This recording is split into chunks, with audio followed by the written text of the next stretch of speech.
Today I'm going to share with you a dish from my favourite meal of the day, brunch. We're going to make a Bhut Jolokia Shakshuka dish. So we're going to need a diced white onion, some spinach, freshly chopped garlic, a red and yellow pepper, 2 large eggs, tomato puree, passata and chunky chopped tomatoes. Of course our Bhut Jolokia to give it that spice. And we're going to top with fresh coriander and feta. I'm going to serve on the side with some wholemeal toasted pittas.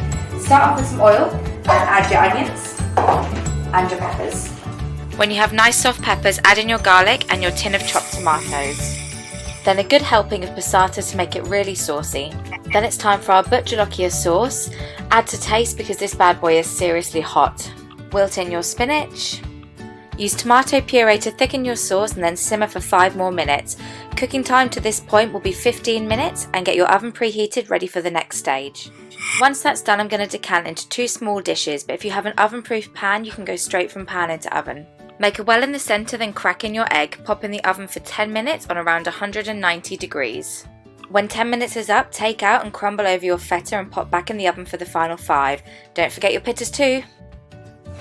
So, brunch is served. Baked shakshuka with wholemeal pittas.